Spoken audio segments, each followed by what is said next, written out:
अध्यक्ष महोदय, इसका उल्लेख स्वयं बंकिम बाबू ने 1872 में किया है और इसलिए 7 करोड़ केवल किसी एक समुदाय की आवाज नहीं थी। इसलिए 7 करोड़ केवल एक समुदाय की आवाज नहीं थी, किसी एक धर्म या संप्रदाय का यह नारा नहीं था। यह तो समूचे भारत की एक स्वर लहरी थी अध्यक्ष महोदय, जिसमें हर भारतीय की आस्था, हर भारतीय की आशा एक साथ गूंज उठी थी। जो लोग वंदे मातरम का विरोध इस आधार पर करते हैं, यह मूर्ति पूजा को बढ़ावा देता है, वे बंकिम बाबू के विचारों की रत्ती भर समझ नहीं रखते हैं, मेरा ऐसा मानना है। वंदे मातरम में मूर्ति पूजा की कोई बात नहीं है अध्यक्ष महोदय।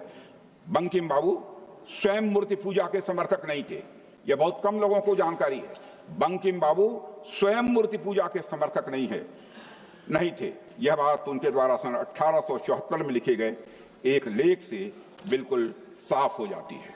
और अध्यक्ष महोदय, बंकिम बाबू के लेखन से यह भी स्पष्ट होता है कि उनका मानना था कि भारतीय संस्कृति में भगवान की प्रतिमा यह भावगम्य है, एक सेतु है, एक माध्यम है सत्य को जानने का, माध्यम है ईश्वर के स्वरूप को समझने का।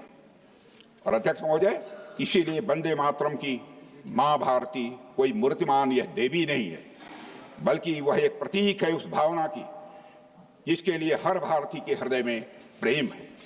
और मैं दोहराना चाहता हूं कि ब्रिटिश शासन और कुछ कट्टरपंथियों ने शायद इस बात को नहीं समझा था या समझने का प्रयास नहीं किया था कि वंदे मातरम के मूल में है क्या। लेकिन मैं पूछना चाहता हूं कि कांग्रेस पार्टी ने इन लोगों का साथ क्यों दिया, जबकि हम लोग तब भी वंदे मातरम के साथ हुए अन्याय के विरोध में खड़े थे। और आज भी हम वंदे मातरम के सम्मान के साथ किसी भी प्रकार का समझौता नहीं करेंगे। वंदे मातरम का गौरव हमारा गौरव है, हमारा गौरव ही नहीं है, हमारे पूरे भारत देश का यह गौरव है। और अध्यक्ष महोदय, स्वतंत्रता आंदोलन में महात्मा गांधी, बाल गंगाधर तिलक से लेकर राजेंद्र बाबू और डॉक्टर श्यामा प्रसाद मुखर्जी जैसे महानायक मौजूद थे, जो भारत की सभ्यता और संस्कृति पर गर्व करते थे। और इसी का प्रभाव हमारे संविधान की मूल प्रति में अंकित चित्रों में दिखता है। त्रिलल बोस जी के मार्गदर्शन में बने ये चित्र भारत की आत्मा को भी अध्यक्ष महोदय प्रतिबिंबित करते हैं। सिंधु घाटी सभ्यता की मुहर, वैदिक आश्रम, श्री राम और रावण का युद्ध, गीता उपदेश, भगवान बुद्ध का धर्मचक्र, नटराज, महाबलीपुरम का गंगा अवतरण, छत्रपति महाराज शिवाजी और गुरु गोविंद सिंह जी, इन सबको संविधान में सम्मान मिला है। संविधान में अंकित चित्रों में भारत को उसी रूप में दिखाया गया है जैसा हमारा भारत है, सभ्यतागत, आध्यात्मिक और गौरवशाली भारत। अध्यक्ष महोदय, लेकिन आजादी के बाद कांग्रेस ने भारत की सभ्यता, संस्कृति और यहां तक कि भारत के संविधान को भी हमेशा अपने संकीर्ण हितों की बलि चढ़ाया। तुष्टीकरण की राजनीति कांग्रेस के लिए हमेशा संविधान, भारत की संस्कृति, सभ्यता, संप्रभुता और मानवता के ऊपर रही है। वंदे मातरम के साथ कांग्रेस ने संविधान को भी खंडित करने का काम किया। वर्ष 1951 में पहला संविधान संशोधन करके मूल संविधान के चरित्र को बदल दिया गया अध्यक्ष महोदय। और यह इतना बड़ा परिवर्तन था कि कानून के जानकारों ने इस संशोधन को द सेकंड कॉन्स्टिट्यूशन की संज्ञा दी थी अध्यक्ष महोदय।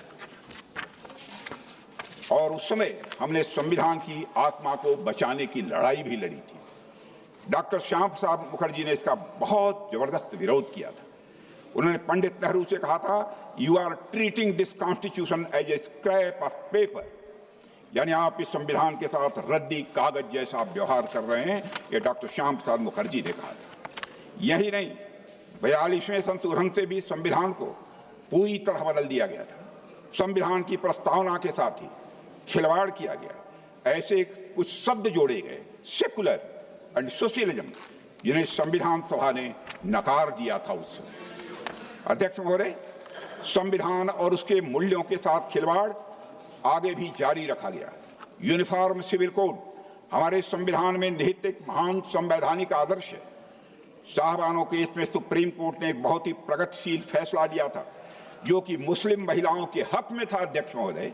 उस फैसले को उलटने के लिए जब कांग्रेस की सरकार में संसद में कानून पास किया तो पूरी तरह से स्पष्ट हो गया कि कांग्रेस के लिए न्याय से ज्यादा महत्वपूर्ण है वोट बैंक और तुष्टीकरण की राजनीति। और अध्यक्ष महोदय, तुष्टीकरण की राजनीति के कारण ही इतने सालों तक जम्मू कश्मीर से आर्टिकल 370 नहीं हटाया गया, जिसके कारण वहां आतंकवाद को बढ़ावा मिला, जम्मू कश्मीर विकास से वंचित रह गया। इस भूल को सुधारने का काम भी यदि किसी ने किया है तो हमारे प्रधानमंत्री नरेंद्र मोदी जी ने किया है। और अध्यक्ष महोदय, स्वस्थ लोकतंत्र की सबसे अहम पहचान होती है sanctity of the electoral process. सबसे अहम पहचान होती है स्वस्थ हेल्दी डेमोक्रेसी की, sanctity of the electoral process. लेकिन कंटिन्यूअस माइग्रेशन, डेथ्स और रैपिड अर्बनाइजेशन मतदाता सूचियों को डिस्टार्ट कर देते हैं। इसलिए चुनावों की विश्वसनीयता प्रभावित होती है, जेन्युइन वोटर्स को नुकसान होता है और साथ ही चुनावी वैधता पर भी स्वाभाविक रूप से प्रश्न उठते हैं। यहीं पर अध्यक्ष महोदय एसआईआर जैसी प्रक्रिया की आवश्यकता पड़ती है। यहीं पर अध्यक्ष महोदय एसआईआर जैसी प्रक्रिया की आवश्यकता पड़ती है ताकि मतदाता सूची को ठीक किया जाए। लेकिन जब कुछ दलों के नेता चुनाव हारते हैं या उन्हें हार सामने दिखाई देती है तो वे इस पूरी प्रक्रिया को हिलाकर कटघरे में खड़ा कर देते हैं और यह संवैधानिक संस्थाओं के प्रति गहरे अनादर भाव को दर्शाता है। अध्यक्ष महोदय, अब यही लोग लगातार चुनाव आयोग पर एक साजिश के तहत हमले कर रहे हैं। यह कोई साधारण आलोचना नहीं है, यह एक सोची समझी साजिश का यह हिस्सा है। अध्यक्ष महोदय, संवैधानिक संस्थाओं को बदनाम करना राष्ट्र के साथ अन्याय है, क्योंकि यही संस्थाएं हमारे लोकतंत्र की रीढ़ हैं।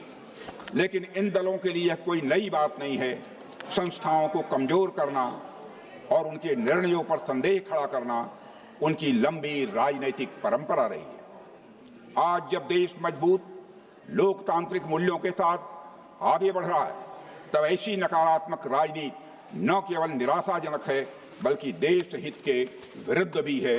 अध्यक्ष महोदय, कुछ दल अपने राजनीतिक स्वार्थ साधने के लिए सिर्फ कॉन्स्टिट्यूशंस को ही नहीं नुकसान पहुंचाया है, बल्कि अपीजमेंट पॉलिटिक्स के लिए भारत की संस्कृति को भी नीचा दिखाया है। अध्यक्ष महोदय, यह बात इतिहास के पन्नों में दर्ज है कि जब डॉक्टर राजेंद्र प्रसाद जी ने सोमनाथ मंदिर के पुनर्निर्माण और उद्घाटन में शामिल होकर सांस्कृतिक पुनर्जागरण का संदेश देना चाहा, तब कांग्रेस ने इसका कड़ा विरोध भी किया था। राम मंदिर निर्माण की मांग करोड़ों भारतीयों की आस्था की प्रतीक थी, लेकिन कुछ दलों ने न केवल वोट बैंक की राजनीति के कारण इसका निरंतर विरोध किया, सदियों के संघर्ष, एक लंबी न्यायिक लड़ाई और सुप्रीम कोर्ट के ऐतिहासिक निर्णय के बाद कहीं जाकर भगवान श्री राम के मंदिर का निर्माण हुआ है। और यह केवल एक मंदिर का निर्माण नहीं है, बल्कि यह भारतीय सभ्यता के आत्मगौरव की पुनर्स्थापना भी थी। अध्यक्ष महोदय, इन सभी बातों को देखकर मैं ये कह सकता हूं कि वंदे मातरम की अस्वीकृति धार्मिक नहीं बल्कि स्ट्रेटेजिक थी। वंदे मातरम की अस्वीकृति धार्मिक नहीं बल्कि स्ट्रेटेजिक थी। जहां कुछ लोग वंदे मातरम के साथ सौतेला व्यवहार कर रहे थे, सांप्रदायिक बता रहे थे,